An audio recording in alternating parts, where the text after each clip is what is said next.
तस्स नमो तस्स भगवतो अरहतो सम्मा संबुद्धस्स बुद्धं शरणं गच्छामि धम्मं शरणं गच्छामि संघं शरणं गच्छामि द्वितीयंपि बुद्धं शरणं गच्छामि द्वितीयंपि धम्मं शरणं गच्छामि द्वितीयंपि संघं शरणं गच्छामि तृतीयंपि बुद्धं शरणं गच्छामि तृतीयंपि धम्मं शरणं गच्छामि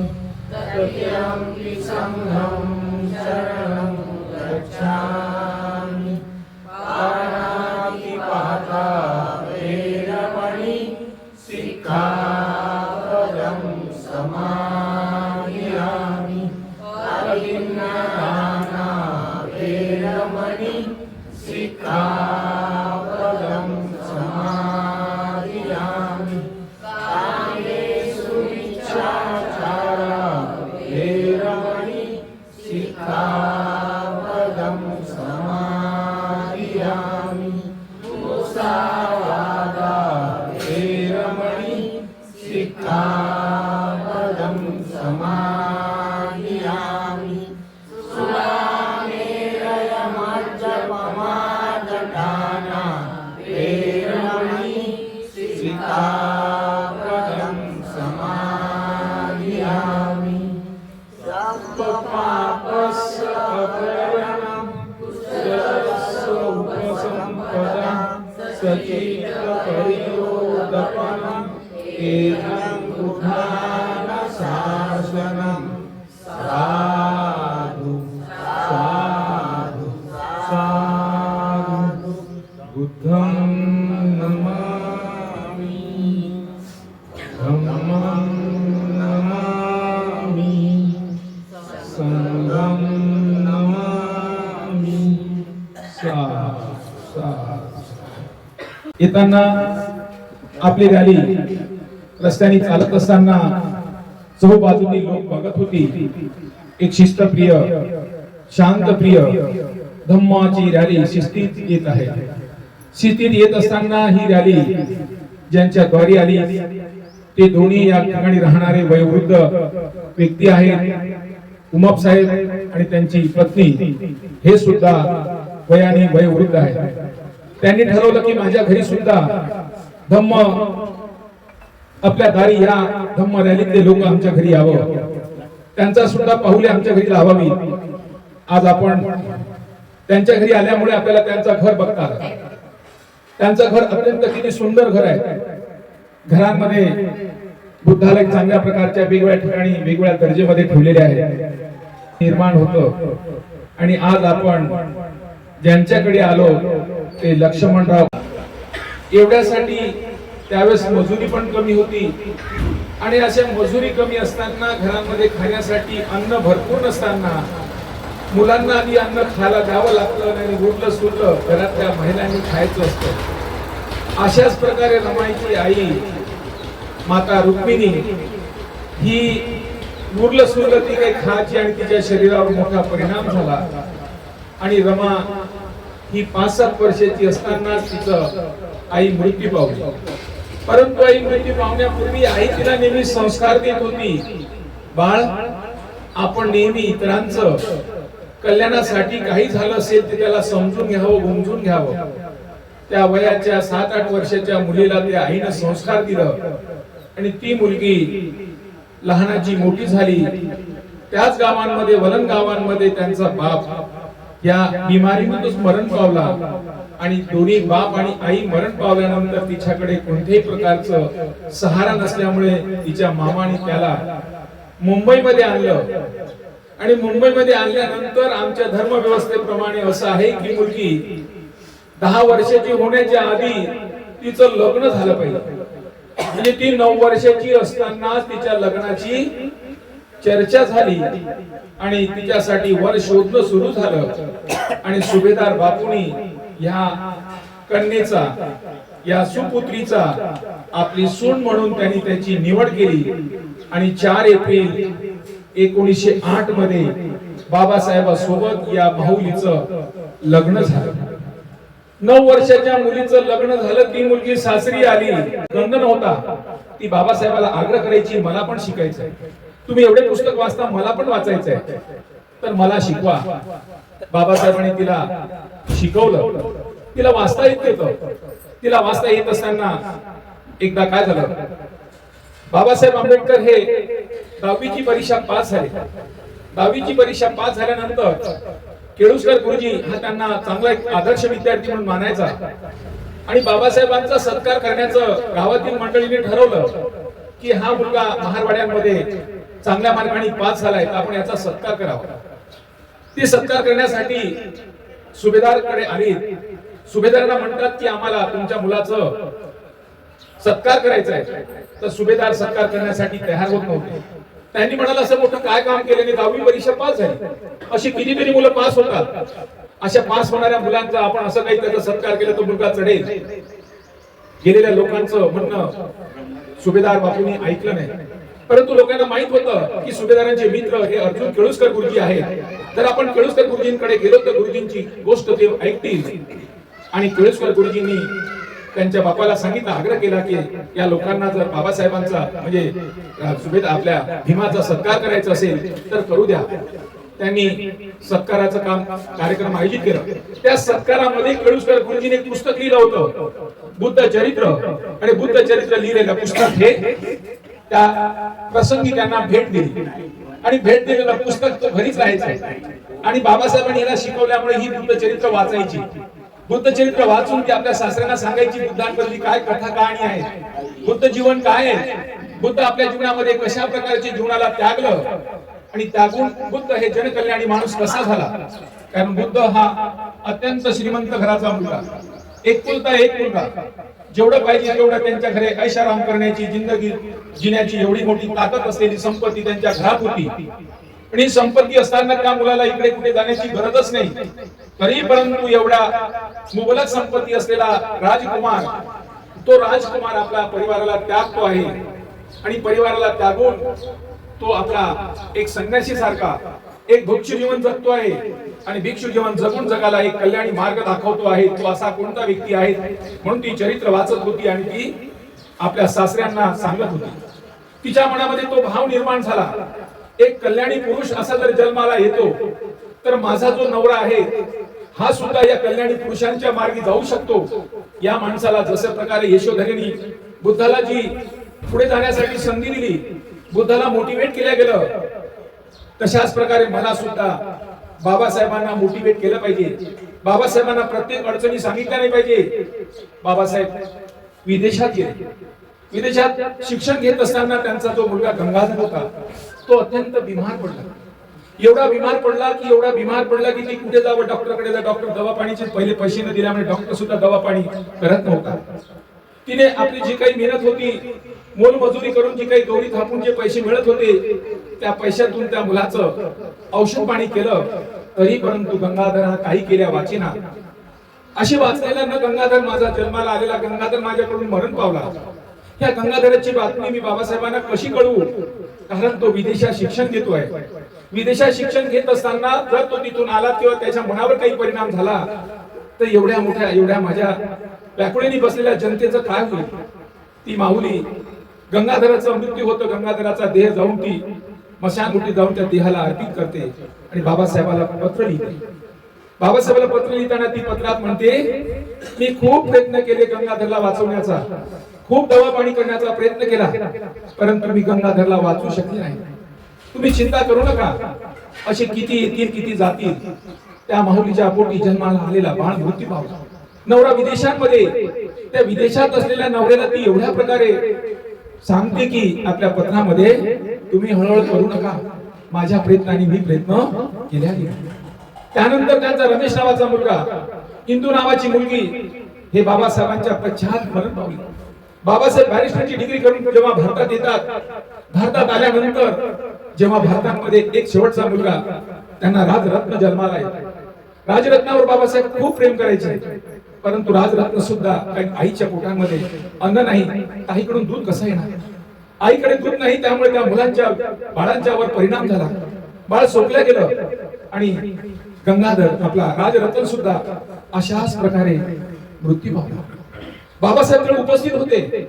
बाबासाहेब त्या आपल्या राजरत्नाला खूप मानायचे, पण तू माझा राजरत्न माझ्याकडून गेला ढसाढसा रडायचे. बाबासाहेब रडल्या. ती बाबासाहेबांना धीर द्यायची, रडू नका असे प्रसंग कितीतरी येतात. आणि त्या प्रसंगावर जेव्हा लोक म्हणाले की आता ह्या राजरत्नाला आपल्याला न्यायचंय मशानकुटीमध्ये, त्यासाठी याला काहीतरी कपडा पाहिजे. बाबासाहेब एवढे मोठे पदवी आले, परंतु घरांमध्ये काहीच कपडा नाही. कोणता नवा कपडा आणायचं म्हणजे आणायचं कुठून, आणण्यासाठी आपल्याकडे पैसाच नाही. त्यावेळेस ती माऊली घरात जाते आणि आपल्या लुगड्याचं पदर फाडते आणि पदर फाडून त्या राजरत्नाला देह नेण्यासाठी गेली. म्हणजे या माऊलीनं बघा स्वतःचं किती अस्तित्व, 4 मुलं जन्माला आली, 4 मुलाला त्यांनी मरताना बघितलं आणि मरताना बघितल्यानंतर त्या माऊलीनी कधी असं बाबासाहेबासमोर घराणं नाही केलं, घरातली मुलं मरत आहे तुम्ही कुठे चालला. आता बघा आपले नवरे बाहेर गेल्यानंतर आपल्या बायका कशा करतात, सकाळपासून गेले सायंकाळपर्यंत तुम्ही आलेच नाही, कुठे आहात. आणि त्या माऊलीनं त्या आपल्या पतीला, प्रत्येक स्त्रीचं असं अस्तित्व असतं की मी सुद्धा माझ्या नवऱ्यासोबत फिरावं, जावं, मला माझ्या नवऱ्याने फिरवायला न्यावं. परंतु बाळ जन्माला आल्यानंतर ती बाळाला आपल्या समोर मृत्यू होताना बघते. ही त्यागाची मूर्ती आहे. ही त्याग मूर्ती तयार झाल्यानंतर पहिला जो मुलगा यशवंत हा सुद्धा सतत बिमारच राहायचा. अशा अवस्थेमध्ये बाबासाहेब भारतात आले. बाबासाहेब जेव्हा भारतात आले तेव्हा बाबासाहेब भारतात येणार म्हणून साऱ्या लोकांना माहित झालं. म्हणून लोकांनी ढोल ताशे घेऊन बाबासाहेबांचा सत्कार करण्यासाठी जाण्यासाठी निघाले. या घरातली श्रीमंत बॅरिस्टरची पत्नी घरी राहते. बॅरिस्टरची पत्नी सुद्धा बॅरिस्टरचा सत्कार करण्यासाठी येणार, पण बॅरिस्टरच्या पत्नीला माहित होतं की तिचं लुगडं फाटकंय. आता फाटकं लुगडं 4 लोक घाऊन जाऊ कशी, आणि माझं लुगडं फाटकं मी सांगू कशी. ती स्वतःला मनामनात रडत होती. काही तुला सुचत नव्हतं काय करावं, कसं करावं. लोक ढोल ताशे घेऊन बाबासाहेबाला घ्यायला चालले, मला पण जायचंय. मग त्यामुळे घरातली ही पेटी ती पेटी शोधते. एका पेटीमध्ये बाबासाहेबांचा सत्कार केलेला एक फेटा होता. शाहू महाराजांनी त्यांना तो फेटा दिला होता. त्या फेट्याला ती लुगडं म्हणून आपल्या अंगावर घालते. आणि जेव्हा सर्व लोक बाबासाहेबांच्या सत्काराला जातात, बाबासाहेब चौकडे बघतात. सारे लोक दिसतात, पण रमाई कुठे दिसत नाही. रमाई दूरवर असते. आणि ते रमाईकडे लक्ष दिल्यानंतर रमाईचं लक्षात येतं की नक्की कोणतं लुगडं घालू. मी किती आघाती पुरुष आहे, एवढ्या पदावर असलेल्या माझ्या पत्नीला मी एक चांगलं लुगडं देऊ शकत नाही. बाबासाहेबाला खूप मनामध्ये दुःख वाटतं आणि तिला ती बघितलेलं फेटा घातलेलं लुगडं, आणि लुगड्यात आणि फेट्यामध्ये फरक असतो. फेटा काही लुगडं होऊ शकत नाही, परंतु तो आपली लाज राखू शकतो. अशा प्रकारच्या स्थितीमध्ये जेव्हा ती तिचा बाबासाहेबांचा सत्कार करतो, बाबासाहेब तिच्याकडे बघतो. जेव्हा ती घरी येतं तेव्हा बाबासाहेब तिला म्हणतात, तू धन्य आहेस, तू माझी माऊली धन्य आहेस. एवढ्या अवस्थेमध्ये अशा स्थितीसाठी रमाई मी तुझ्यासाठी काय करू, काही करू शकलो नाही. रमाई आता आपले चांगले दिवस आहेत म्हणून रमाईला बाबासाहेब काही दागिने घेऊन देतात. दागिने घेऊन देतल्यानंतर पण तब्येतला सुधरव असं तिला म्हणतात. तब्येत टीबीची असतात, तिला टीबी असतं. खाण्याने तिच्या अन्न पोटात नसल्यामुळे हळूहळू त्याच्या आकड्या सुटल्या होत्या आणि टीबीचं बिमारी दिवसेंदिवस वाढत होती. तिच्या अंगावर बाबासाहेबांनी घेतलेलं दागिने होतं.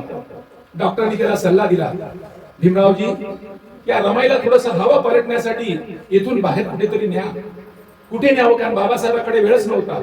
तर बाबासाहेब वैराळे गुरुजींना म्हणतात, धारवाडमध्ये एक वसतिगृह असते, त्या वसतिगृहाची एक वैराळे गुरुजी ती वसतिगृह चालवतात. आणि बाबासाहेब रमाईला त्यांच्याकडे पाठवतात. रमाई त्यांच्याकडे जाते.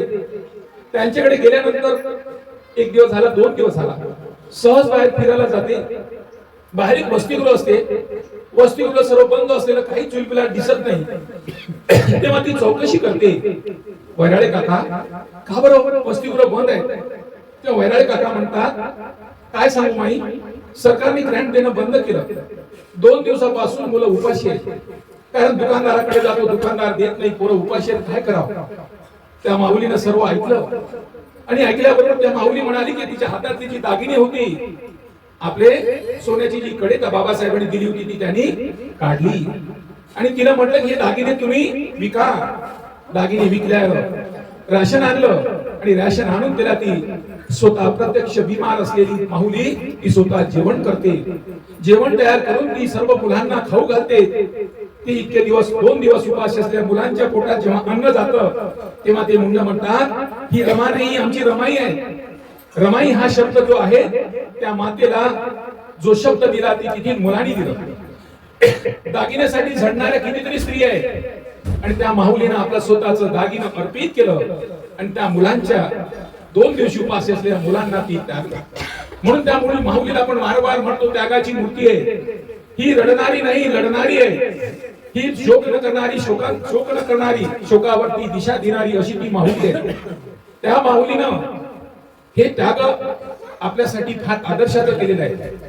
ती माऊली एवढा मोठा करू शकते. आम्ही तिच्या जीवन प्रतित्य त्यांच्या जन्मदिनी त्यांच्या आठवणी म्हणून आम्ही काय करू शकतो. ती एवढं मुलांसाठी करतात. बाबासाहेबांना ती गोष्ट माहित होतं, धन्य होतं. बाबासाहेब म्हणतात की तू माऊली एक वेगळीच आहेस. आणि शेवटी रमाईची तब्येत खूप खराब होते. रमाईला आता काही जगणं शक्य नाही. त्यावेळेस ती बाबासाहेबाला म्हणतात की बाबासाहेब माझी शेवटची इच्छा आहे आपण विठ्ठल रुक्माईचं दर्शन घेऊ. मला कसे करून तुम्ही विठ्ठल रुक्माईच्या दर्शनासाठी न्या. आग्रह करते. बाबासाहेब तिला समजवते. बाबासाहेब म्हणतात अगं रमा आपण ज्या देवाच्या दर्शनाला जाणार त्या देवाला आपलं विठ्ठल आपली सावली चालत नाही. ज्या देवळाला सावली चालत नाही त्या ठिकाणी तू जाते कशीस. तिथे तुला कसं हे होईल. रमा चिंता करू नको. असं काही पंढरपूर आपण निर्माण करू. त्या पंढरपुरामध्ये कोणताही माणूस कधी केव्हाही आला तरी चालेल. तू चिंता करू नको. बाबासाहेब तिला आश्वासन देतात आणि आश्वासन दिल्यानंतर जेव्हा ती मरते 27 मे 1935 ला जेव्हा तिचं निधन होतं तेव्हा बाबासाहेब ढसाढस रडतात. रमा तुझ्यासाठी जो मी स्वप्न बघितला तू स्वप्न बघण्यासाठी नाही. मला तुझा स्वप्न होता पंढरपूर याचा तुला असं पंढरपूर मी बनवणार आहे. ती बाबासाहेबांनी त्या माऊलीला दिलेला वचन तो पूर्ण करण्यासाठी बाबासाहेबांनी 14 ऑक्टोबर 1956 ला या नागपूर शहरांमध्ये तो पंढरपूर निर्माण केला. आज दीक्षाभूमी ही त्याचं प्रतीक आहे.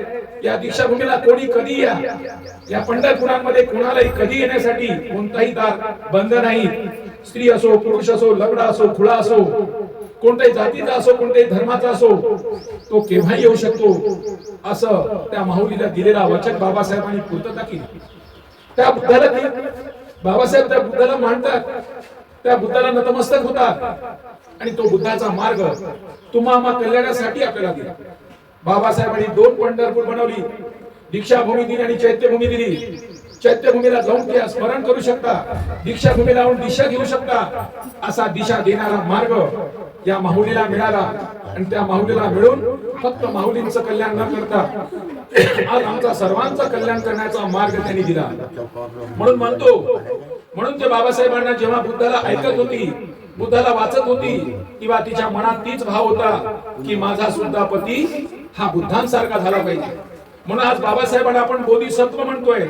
बुद्ध होण्याच्या जी मार्गावर असतं, बुद्ध होण्याची पहिली जी स्थिती असतं त्याला बोधिसत्व म्हणतात. असा बोधिसत्व माणूस निर्माण करण्यासाठी पत्नीचा नाव सुद्धा पतीच्या सोबतीला असतं आणि पतीला घडवण्यामध्ये सुद्धा पत्नीचा सहयोग असतो. त्या पत्नी शिकलेलीच पाहिजे असा नाही. अशिक्षित असलेली महिला एका क्रांती सूर्य महासूर्याला उजाळा देण्यासाठी ती त्या सोबतीला निर्माण होते आणि त्याला क्रांती सूर्य बनवते. आज तो क्रांती सूर्य भारत देशाजवळ जगातला सिंबॉल ऑफ नॉलेज म्हणतात. 11 देशांमध्ये त्याच्या नावावर संस्था आहेत. किती देशांमध्ये त्यांचे फोटो प्रतिमा आहेत, त्यांचे पुतळे आहेत. भारतामध्ये प्रत्येक ठिकाणी पुतळे आहेत. कितीतरी त्यांच्या नावाने युनिव्हर्सिटी आहेत, कितीतरी कॉलेज आहेत, कितीतरी विद्यार्थी निर्माण झाले आहेत. जर त्या माऊलीने त्या पुत्राला अडकवलं असतं, त्या पुत्राला रोखलं असतं तर त्यांच्या जीवनामध्ये आज एवढी कलाटणी आली नसती. कारण रमाई म्हणते की बाबासाहेब तुम्ही घाबरू नका. हे सर्व माहिती मी बघितले. माझा 4 मुलं मेली, माझा सासरा मेला, माझा दीर मेला, हे सर्वांना मी डोळ्यांनी बघितलेलं आहे. म्हणून मला मृत्यूचा काही भीती वाटत नाही. परंतु जेव्हा बाबासाहेब 1927 मध्ये महाडच्या 14 तळ्यांवर जेव्हा तो 14 तळ्याचा कार्यक्रम राबवत होते तेव्हा वर्ण व्यवस्थेतील लोकांची धमकी त्यांना येत होती.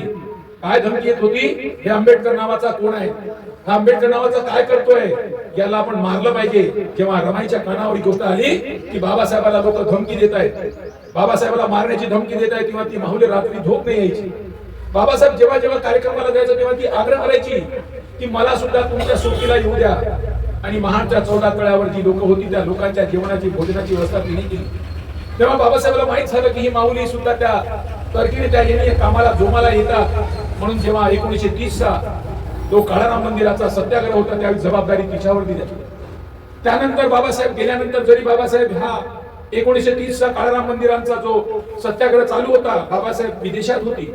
30, 31, 32 माहित असेल गोलमेज परिषदला बाबासाहेब किती होते. त्या सर्व तिथे असलेल्या बाबासाहेबाला शक्ती देणारी ती माऊली बाबासाहेबांना प्रत्येक बाबासाहेबांच्या कार्याला पुढे नेण्यासाठी ती तत्पर असायची आणि बाबासाहेबांच्या कार्याला पुढे मदत करायची. अशा माऊलीनं बाबासाहेबांच्या जीवनामधली जी काही कलाटणी येणारं जीवन आहे, प्रसंग आहेत, त्याला पदोपदी पावलोपावली त्यांनी मदत केली. अशाच प्रकारे जीवन जगण्याचा मार्ग तुम्हा सर्वांना आहे. आपण स्त्री आहोत, सर्वांना जगी जाहीर आहे. स्त्री असल्यामुळे कुणाची लग्न करणे जाईल, कुणाची पत्नी होणे, कुणाची आई होणे, कुणाची सून होणे, कुणाची आपण सासू होणे, हे आपल्याला लावलेली निसर्गातच असे घटक आहेत. त्यामुळे त्या भूमिका कशा पण निभावायच्या, त्या भूमिकेला आपण कशा प्रकारे चांगल्या प्रकारे धार द्यायची, या माऊलीकडून आपण शिकतोय. छोट्याच्या चुकलीने आपला संसार थाटला आणि वयाच्या 37व्या वर्षी मरण पावली. आता आपण 37 वर्षाच्या किती असतील, त्या माऊलीनं वयाच्या 9 वर्षी लग्न केलं. आपण 37 वर्षापर्यंत आपलं लग्नच होत नाही. कारण का की त्या माऊलीने तो मार्ग दिला. ज्या मुलींचं बालपणात लग्न होणार होतं त्या मुलीला संधी दिली, तुला तुझा नवरा निवडायचा आहे. बापाचा आग्रह नाही, पोराचा नाही, बहिणीचा कुणाचा नाही. एवढी मोठी सुलभतेची संधी आज त्या महानायकीच्या त्यागामुळे तुम्हाला मिळाली. नाहीतर आमच्या महिला भारतीय समाज व्यवस्थेनुसार ढोल गवार पशुनारी सभेत आनंद अधिकारी महिलांनी काही बोलायचंच नाही. कारण धर्मव्यवस्था म्हणते तुझ्या बालपणामध्ये तुझं वडिलांनी पाहायचं, जवानपणामध्ये तुझ्या नवऱ्यानी पाहायचं आणि म्हातारपणामध्ये पोरांनी पाहायचं. कोणाकडे काही मागणी करायची नाही. अशा गजगजल्या पीडित असलेल्या आणि धर्मव्यवस्थेमध्ये काय म्हणतो, ढोल गवार पशुनारी सभेत आनंद अधिकारी. ढोल वाजवतात त्या ढोलेला विचारू नका किती लागतं. तशा प्रकारे गवार जे आदिवासी काही कामाचे जे अशिक्षित आहेत, ढोल गवार पशुनारी पशुला किती मारतात, तशाच प्रकारे स्त्रीला तुम्ही झोडपायचं. तिची कोणाकडे कोणती तक्रार होणार नाही. अशा गजगज कोणती स्त्री असो, ती कोणत्याही जातीची असो, ती स्त्री आहे, त्या स्त्रीला कोणत्याही अवस्थेतून बाहेर काढायचं नाही. अशी व्यवस्था धर्मव्यवस्थेने केली. या धर्मव्यवस्थेतून बाहेर काढण्याचं मोठं काम या महामानवाने केलं. जेव्हा जेव्हा आपल्याला हिंदू कोड बिल होतं, हिंदू कोड बिल याच्यासाठी हिंदू महिलांना आपला अधिकार द्यावं. काय अधिकार द्यावं? कारण जन्माला येताना ती जसा मुलगा जन्माला येतो तशी ती पण जन्माला येतो. मुलगा 9 महिने पोटात राहतो तसं ती 9 महिने पोटात राहतो. जसं त्याला दूध पाजवलं जातं तसं तिलाही दूध पाजवलं जातं. मग डिस्क्रिमिनेशन का होतं, भेदाभेद का होतं? कारण धर्मव्यवस्थेने केलं, स्त्री आहे तिला भेदच केला पाहिजे, तिला अधिकार हक्क दिला नाही पाहिजे. आज आपण पाहतो काही दिवसापूर्वी एक नामांकित पुरुष भारतात मरण पावला. महाराष्ट्रातला उपमुख्यमंत्री. जर उपमुख्यमंत्री मरण पावला असता तर त्याची पत्नी ही महाराष्ट्राची उपमुख्यमंत्री झाली नसती. ती कोणता त्या खाटेवर बसली असती, खाटेवर नेलं असतं ढोलक ताशा वाजवून. कारण बाई तू सती होते, तू देवी होते. धर्मव्यवस्थेत त्याला ढोल वाजत नेलं असतं आणि त्या शैनेवर बसवलं असतं, खालून चटके दिले असते. आणि चटके देण्यासाठी ती बाई पळत होती. सतीची प्रथा तुम्हाला माहित असेल. 4 डिसेंबर 1829 मध्ये ती रद्द केलं. केव्हा का रद्द केलं? तर राजाराम मोहन रायची जी वहिनी होती त्या वहिनीला तो खूप मानायचा. तिला बालपणापासून त्याला लहानाचं मोठं केलं. पण जेव्हा त्याचा भाऊ मरण पावला तेव्हा तिला सती जावं लागलं. आणि सती जात असताना ती जेव्हा शैवर बसली उठून पळायची तर सर्वांनी दोरीनं बांधायची. दोरीनं बांधल्या गेलं, खालून त्याची आग पेटवल्या गेली. आणि आग पेटवत असताना ती रडायची आणि भाभीमा भाभीमा म्हणून रडायचा. त्याला ती व्याकुळता कळली की काय असतं. अशा प्रकारे धर्मव्यवस्थेने दिलेला, व्यवस्थेला तिलांजली देणारा एकही महापुरुष इथे जन्माला आला नाही. म्हणून किती संत आले, किती संत झाले, कोणी आमच्या नवसाला नाही पावलं. किती देव याला, किती देवताला, किती उपास केला, किती तपास केला. या नवसाले जा, त्या नवसाले जा, हा उपास करा, ते उपास करा. कोणी आमच्या नवसाला नाही पावलं. एक भीम जन्माला आला, माती गोट्याला पेन दावला, कोटी कोटी कर्माची बळी उजळली भीमा तुझ्या जन्मामुळे. एक पुत्र जन्माला येतो, गजगजीत पडलेल्या त्या जात व्यवस्थेला, गजगजीत पडलेल्या स्त्री व्यवस्थेला त्यातून तो मुक्त करतो आणि त्या स्त्रीला सर्व मार्ग मोकळे करून आज देशाची राष्ट्रपती एक जंगलातली आदिवासी स्त्री दिसायला काळी भोर जंगलात राहिली असती, पुण्या तरी कुठेतरी ती मुळी विकत बसली असती, आज देशाची राष्ट्रपती पदावर झाली. आज आपण नागपूर शहरात आहोत, महापौर उपमहापौर त्या महिला झाल्यात. कोणत्या देवाने दिलं चिंतन करावं, कधी चिंतन करावं की कोणता देव आला होता. सारे देव येणार, एखाद्या देवाने तुमचे उजाळा करण्याचा प्रयत्न केला नाही. देवाला दासी पाहिजे, देव दासी पाहिजे. देवाला तुम्ही जसं ढोर जनावर आपण सोडतो तसं महिलेला सोडा आणि महिलेला सोडून ती महिला देवदासी म्हणून राहायची. देवदासी प्रथा होती. आता इथे कर्नाटक मध्ये काही काही राज्यांमध्ये ती प्रथा चालू आहे. या प्रथेला तिलांजली देणारा कोण, या प्रथेला, या रूढीला, परंपरेला तिलांजली देणारा कोण आहे? तो महामानव आहे. म्हणून स्त्रियांनी आपल्या गळ्यातलं तो मंगळसूत्र आपल्या नवऱ्याच्या नावाचं घालू नये. त्या महामानवाचं मंगळसूत्र ठेवावं. त्या मंगळसूत्र वारंवार विनोदी त्याला डोक्याला लावावं की तू महापुत्र जन्माला आला, तुझी आठवण मला राहिली पाहिजे, कारण तुझ्यामुळे मला हे सुंदर जीवन जगता आलं. ह्या नवऱ्याला मला सोडता येतं, अशी काही जबरदस्ती नाही की हाच नवरा मला पाहिजे. एवढी संधी तुला जीवन जगण्याचा मार्ग दिलाय. कसं जीवन सुजलाम सुफलाम जिवायचं तुला करायचं. म्हणून महिलांनी लक्षात ठेवायचं, येणारा काळ बदललेला नाही. एका व्यक्तीने सांगितलं धर्मव्यवस्थेने की आता आपल्या संख्या कमी होत आहे, महिलांनी 10 पोरं पैदा करायची सांगितलं, मोठ्या भाषणात सांगितलं. आता हे फॅक्टरी काही कुठे येणार आहे?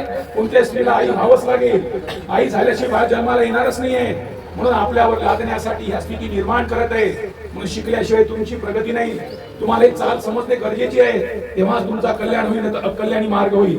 तुम्ही देवा धर्माच्या मार्गी लागला, तुम्ही सुशिक्षित आहात, सुशिक्षित आहात. आज तुम्ही बाबासाहेबांच्या पुण्याने नोकरी लागला, तुम्हाला प्रमोशन होत आहे, मोठे मोठे पद तुम्हाला मिळते.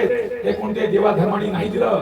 त्या महामानवाचा उपकार तुमच्यावर आहे. ते उपकार परत फेडण्यासाठी आपल्यासारख्या दरदर अवस्थेत ती महिला असेल, दरदर अवस्थेमध्ये तो कुटुंब असेल, त्याला बाहेर काढण्याचा प्रयत्न आपण केला पाहिजे. नाही तर आपल्या गाडी माडी साडीत राहायचं, शिक्षण शिकायचं, नोकरी करायची, पद चांगली घुसवायची. मग मला ही दागिना पाहिजे, मला ती साडी पाहिजे, मला ती गाडी पाहिजे, आणि वेळ मिळाला तर मग फिरायला जायचं. कुठे फिरायला जायचं? या ठिकाणी त्या ठिकाणी, कारण वेळ आपला तिथेच झाला. कारण फुकटचं भेटलं तुम्हाला, फुकटचं भेटल्यामुळे त्याचं महत्व तुम्हाला कळणार, पण पुढच्या पिढीला घातक राहील. येणारी पिढी तुमची आठवण करेल की या लोकांसाठी त्या महामानवाने जे दिल्या गेलं यांनी सर्व खड्ड्यात टाकलं.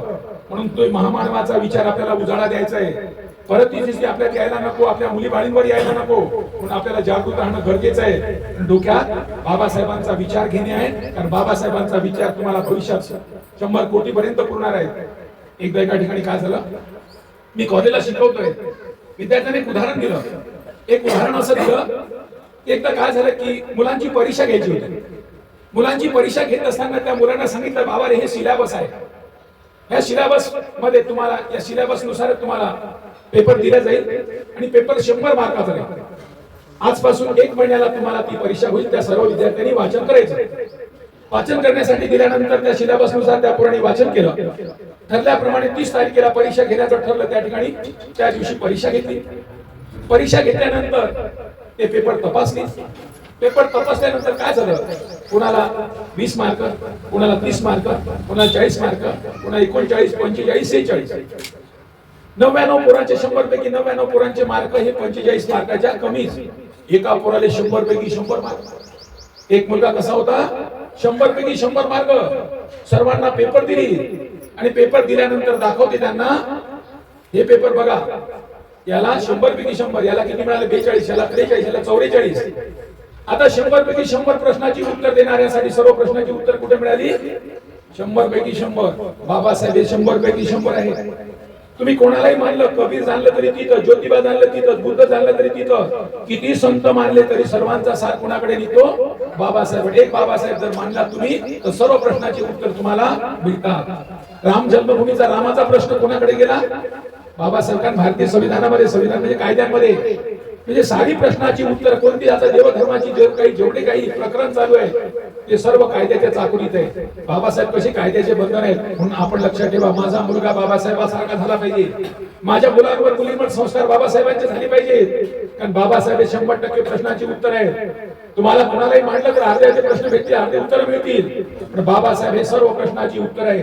कारण अशा बिकट परिस्थितीमध्ये आपण तेवढ्या भयानक प्रतिकूल परिस्थितीमध्ये होतो, त्या प्रतिकूल परिस्थितीमधून आज अनुकूल परिस्थिती आपल्याला दिली. म्हणून आपल्या मुलांसमोर ते बाबासाहेबांची प्रतिमा दाखवायची, बाबासाहेबांचा फोटो दाखवायचा.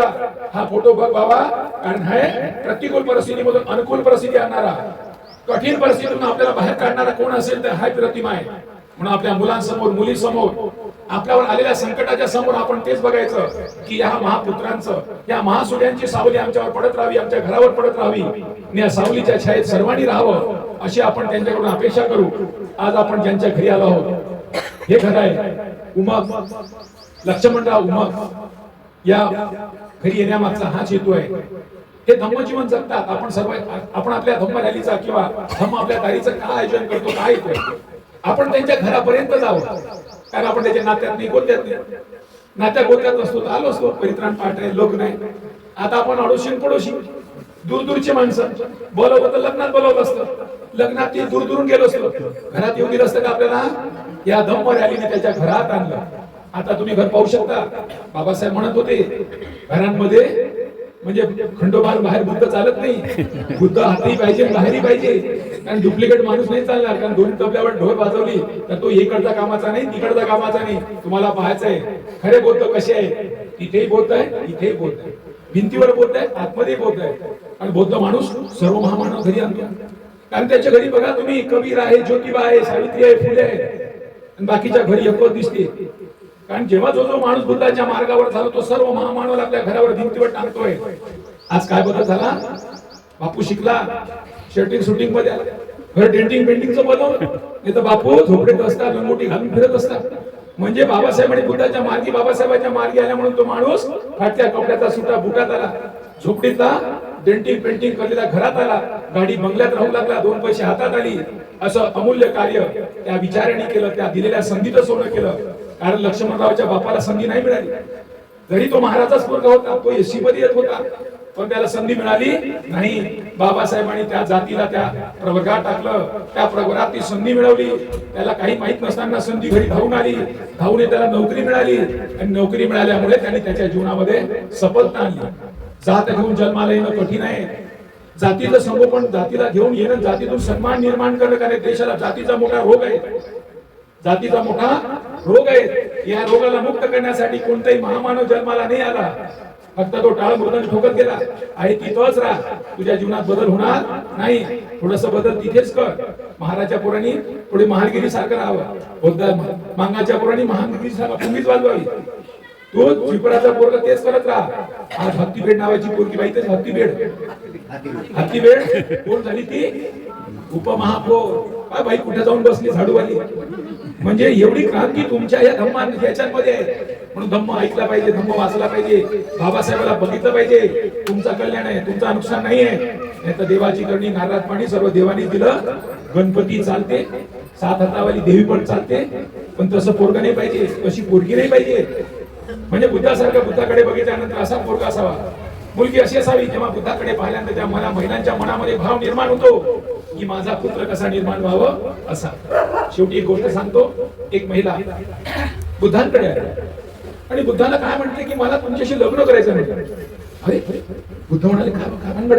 नाही म्हणे, मला तुमच्याशी लग्न करायचंय. का बरं लग्न करायचंय? तुमच्यासारखा पोरगा पाहिजे म्हणे मला, आणि तुमच्यासारखा पोरगा तुमच्याशी लग्न करेल तेव्हाच होईल. बुद्ध विचारात पडले, काय तुमची अडचण आहे म्हणे? तुम्हाला मुलगा कसा पाहिजे?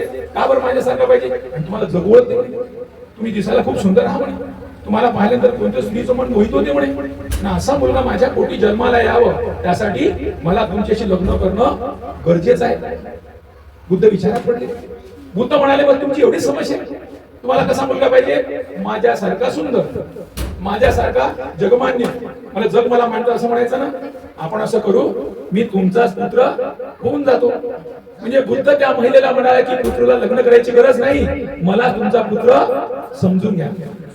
बघा काही पुरुषांकडे अशी महिला आली असती तर त्यानं काय म्हटलं असतं? 4ही चालते 5ही चालते.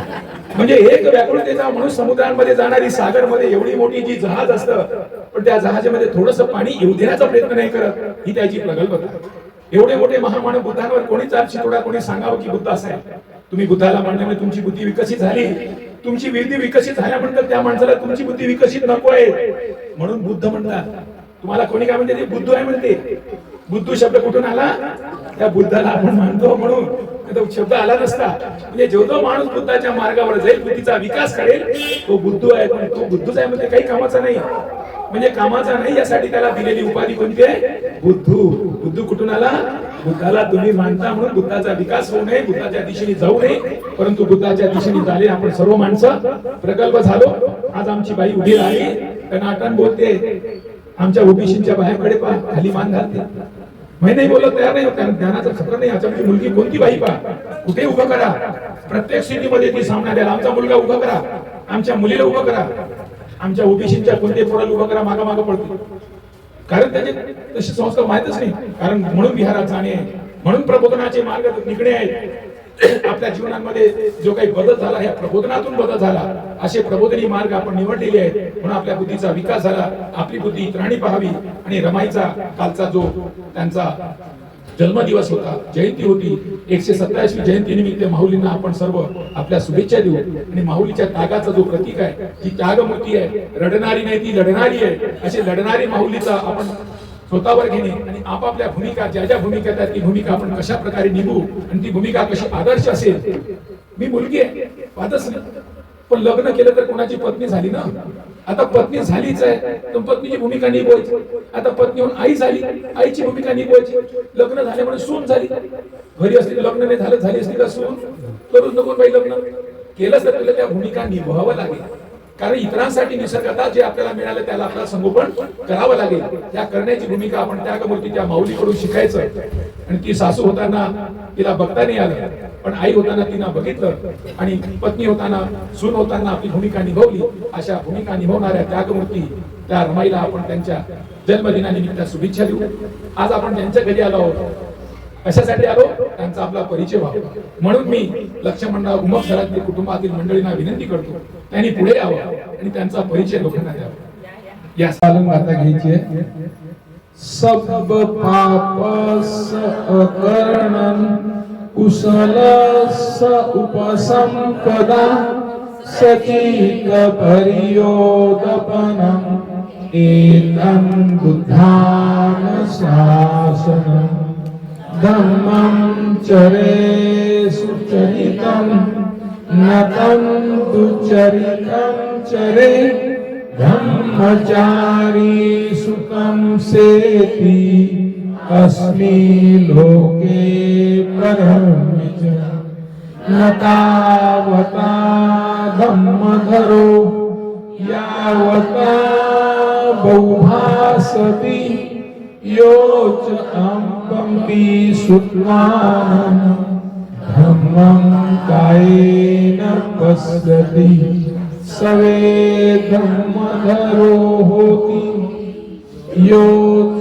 धम्मं न पमज्जति नत्ति मे शरणं अय्यं बुद्धो मे शरणं वरन् एतेन सज्जवज्जेन होतु मे जयमङ्गलम् नत्ति मे शरणं अय्यं धम्मो मे शरणं वरन् एतेन सज्जवज्जेन होतु मे जयमङ्गलम् नत्ति मे शरणं अय्यं संगो मे शरणं वरन् एतेन सज्जवज्जेन होतु मे जयमङ्गलम् नमो बुद्धाय नमो धम्माय नमो संघाय साधु साधु साधु. आता आपण जी धम्मपालन गाथा या ठिकाणी म्हटली आहे, यामध्ये आहे सब पापस अकरणं कुशल सुख संपदा सचित परियोदपनं एतं बुद्धं शासन. कोणतेही पापचरण न करणे, कुशल कर्माचे समर्थन करणे, स्वचित्तांची परिशुद्ध करणे हेच बुद्धांचं अनुशासन होय. धम्म चरे सुचरितम नतम दुचरितम चरे धम्मचारी सुखम सेती अस्मि लोके परमच. चांगल्या प्रकारे धम्माचे आचरण करावे, दुवर्तनाचे आचरण करू नये. अशा प्रकारे धम्माचे आचरण करणारा इहलोकी तसेच परलोकी सुखपूर्वक सहन करतोय. न तावता धम्म धरो यावता बहुभासती यो च अपंपी सुत्मानं धम्म कायेन पश्यति सबे धम्म धरो होती ओपधम्म नप्पमज्जति. जो पुष्कळ बोलतो पण काही धम्मधर होत नाही, जर तो थोडेही जाणून प्रत्यक्ष धम्माचं आचरण करतो, धम्माची हिंसाळी करत नाही, तोच खरा धम्मधर होतो. नत्थि मे शरणम अय्यम बुद्धो मे शरणं वरम एतेन सज्ज वच्चेन होतु मे जय मंगलम. मला दुसरे कोणते अनुसरण नाही, बुद्ध हेच माझे सर्वश्रेष्ठ अनुसरण होईल. माझ्या सत्य वचनाने माझे जय मंगल होईल. नत्थि मे शरणम अय्यम धम्मो मे शरणं वरम एतेन सज्ज वच्चेन होतु मे जय मंगलम.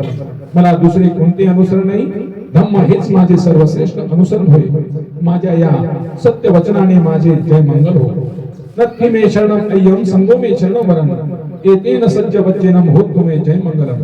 मला दुसरे कोणते अनुसरण नाही, संघ हेच माझे सर्वश्रेष्ठ अनुसरण होईल. माझ्या सत्य वचनाने माझे जय मंगल हो. साधु साधु. नमस्कार दोस्तों, हमारे न्यूज़ चैनल न्यूज़ इंडिया को लाइक कीजिए, शेयर कीजिए, अनसब्सक्राइब कीजिए. हम मिलेंगे फिर. धन्यवाद.